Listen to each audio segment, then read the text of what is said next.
València. Jo ja tinc preparat el modelet. I jo també. Bueno, deixau. Bueno, anem a lo que anem. Que estic dient jo que la veritat és que el concert de Madonna ha creat una expectació increïble, És que això de tindre la reina del pop entre nosaltres no passa tots els dies. Com serà que hem trobat tot un món exclusiu sobre l'artista, el món Madonna. Madonna trista i Madonna alegre, Madonna dormida i Madonna desperta, Madonna famolenca i Madonna sense fam, Madonna de dia, Mira, Madonna de nit. ja està. A veure, Sabina, en què consisteix aquest món? Es tracta de l'exposició que està preparant l'artista valencià Roberto Martínez Albiñana, o el que és el mateix Romaral, en recordeu-se d'aquest nom, com a homenatge a esta gran cantant, a Madonna. I per què? És molt senzill, perquè Madonna enguany complís 50 anys, fa 25 anys de carrera musical i sobretot per un motiu, que ho sabeu, no? Que ens visita el 18 de setembre a Xest, no us ho podeu perdre. I Sabina, en què consisteix exactament l'exposició? Molt fàcil, així ho tenim, exclusiva. Així tenim part dels 18 acrílics que està preparant Roberto per a aquesta exposició que inaugurarà el dia 12 de setembre a la sala Alma de Noche de València. I si al concert no podeu faltar, a l'exposició de Roberto tampoc, M'agradaria, Paco, Sònia, que es fixareu en els colors dels quadres, Són ben bonics, Sí. A qui vos sona? A qui vos sona aquest tipus de pintura? Pues Sabina, em ve al cap Warhol, pop art, en definitiva. Molt bé, exactament, perquè és que el que fa Roberto és pop art molt valencià, podríem dir, que és el nostre Warhol valencià, no? Roberto, t'ho han dit segur. Sí, m'han dit que és una pintura molt pareguda i a més m'agrada molt l'estil de Warhol. I l'exposició estarà a punt ja, no? Supose, per al dia 12. Sí, ja el dia 12 ja inaugurem i estarà tot a punt. Durant quant de temps has estat preparant estos quadres? Va ser un projecte que va començar ja fa 2 anys, però l'última setmana ha sigut la més forta. Molt bé, i ara que ve Madonna, de segur que tens molt d'èxit. Nosaltres no anem a faltar. Si voleu conèixer la tècnica de Roberto, de seguida us la contem.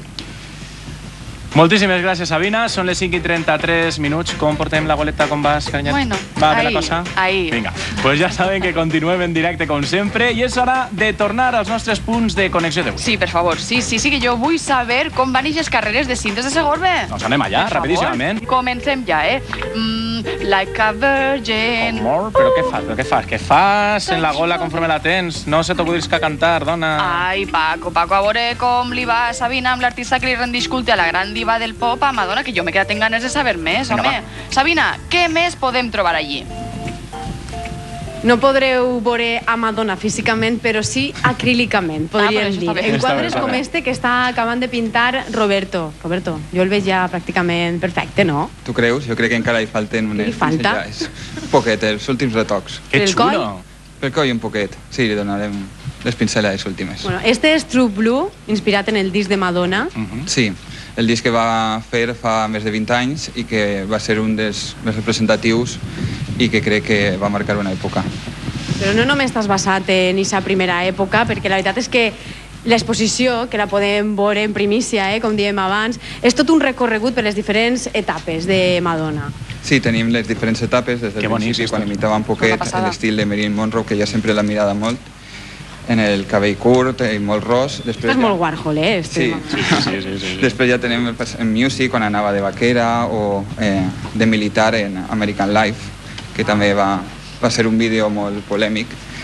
I després ja tenim l'últim, que seria l'últim disc de Hard Candy, i és la gira que va fer ara, que vindrà a València. A mi la veritat és que m'ha cridat també molt l'atenció este tríptic, que a més este té un poquet d'història, no? Sí, té història perquè va ser el primer que vaig fer de Madonna fa 2 anys i a través d'ell es posaren en contacte amb mi el president del Club de Fans d'ací d'Espanya. Que per cert, nosaltres el coneguem en connexió, Paco, Sònia. Cris Márquez, efectivament. Cris, i a partir d'ahir també vaig començar una amistat amb ell i aleshores vaig començar el projecte fa 2 anys i fins ara. Jo crec que, no sé si pensareu el mateix, Madonna, pel que podem veure, és un poc el que representaria Marilyn per a Warhol, no? Sí, jo crec que sí. Sí, jo crec que m'ha inspirat bastant en la música, els vídeos i... Per cert, aniràs al concert de Madonna? Per supost. Home, com no. Tu tens les entrades per al concert i jo, companys, agarra ja les entrades per anar a l'exposició de Roberto. Quina col·lecció de quadres més guapa. Escolta, Sabina, a veure si en cau un per la nostra redacció. No està malament, tu ho has dit, per la redacció, perquè el que és en ta casa ja no el cap res. Que si la col·lecció de ventalls de la tua vida, que si monedes del segle XX, que si para allà, xiqueta, i sí, què passa? M'agrada col·leccionar molt i a més, estem per fi a setembre, el mes on s'obre la veda. I Òscar ho ha comprovat. Per cert, jo ja n'he començat una nova. Ai, Paco, l'equipo A, jo també la vull, me la deixaràs? Vaig a pensar, meu. Que sí, dona, que sí, que te la deixe. Vale.